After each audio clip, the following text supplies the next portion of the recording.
பேசுங்க, சொல்லுங்க. வணக்கம், என்னோட பேர் வளர்மதி. நான் பெரியார் யூனிவர்சிட்டியில ஜேர்னலிசம் படிக்கிற ஸ்டூடெண்ட் தான். நாங்க போன மாசம் 15ஆம் தேதி கோயம்புத்தூர்ல இருந்து நெடுவாசல் நோக்கி நெடுவாசல்ல போராடிக்கிட்டு இருக்க விவசாய மக்களுக்காக ஆதரவு தெரிவிக்கிறதுக்காக 7 ஸ்டூடெண்ட்ஸ் போய்கிட்டு இருந்தோம். ட்ரெயின்ல போய்கிட்டு இருக்கப்பவே குளித்தலை ஸ்டேஷன்ல கிட்டத்தட்ட ஒரு 30 காவல் அதிகாரிகள் இறக்கி உங்களை விசாரிச்சுட்டு விட்டுறோம்னு சொன்னாங்க.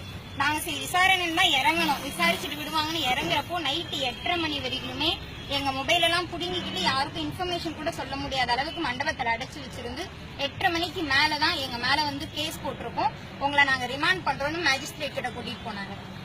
மேஜிஸ்ட்ரேட் கிட்ட கூட்டிட்டு போனதுக்கு பின்னாடி சிறைக்கு நைட்டு கிட்டத்தட்ட ஒரு 1 மணிக்கு மேலதான் இங்க வந்து சேர்ந்தோம்.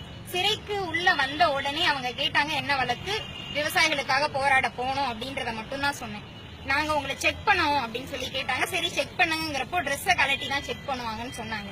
நாங்க ட்ரெஸ்ஸை கலட்ட முடியாது, எங்களால நியூடா நிக்க முடியாதுன்னப்போ நீங்க நிர்மாணமா நின்னுதான் ஆகணும் அப்படிங்கறத மரியாதையா கூட சொல்ல கிடையாது. ரொம்ப மோசமான வார்த்தைகள்ல சிறைக்கு வெளியில தான் நீங்க ஸ்டூடெண்டா இருக்கலாம், போராடுறவங்களா இருக்கலாம், சிறைக்குள்ளன்னு வந்துட்டா நாங்க சொல்றதுதான் சட்டம். நான் ட்ரெஸ் இல்லாம கலட்டி நிக்க சொன்னா நீ நிக்கணும், ட்ரெஸ் இல்லாம ஜெயிலுக்குள்ள போட்டு அடைச்சு வச்சா கூட நீங்க அப்படிதான் இருந்தாகணும் அப்படின்னு சுத்தி 5 பேர் நின்னு எங்களோட ட்ரெஸ்ஸ ரொம்ப வலுக்கட்டாயமா கலட்ட வச்சாங்க. நிர்வாணமா 3 முறை செக் பண்ணாங்க.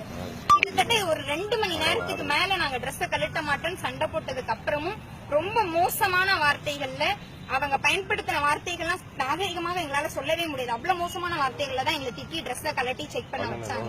அதை விட மோசமா இதை கண்டிச்சு நாங்க உண்ணாவிரதம் இருந்தோம். எப்படி எங்களை வந்து நீங்க நியூடா நிக்க வச்சு செக் பண்ண வச்சீங்கன்றதுக்கு உண்ணாவிரதம் இருந்து அந்த அதிகாரிகள் மேல எங்களை செக் பண்ணவங்க மேலையும் தகாத வார்த்தைகளை திட்டினவங்க மேலையும் நடவடிக்கை எடுக்கணும்னு நாங்க உண்ணாவிரதம் இருந்தோம். ஆனா டிஐஜி என்ன பண்ணாங்க அப்படின்னா, டிஐஜி ஜெயபாரதி அவங்க எங்க மேலதான் நடவடிக்கை எடுத்தாங்க. சிறைக்குள்ள பார்க்க வரவங்களை கூட அனுமதிக்கல.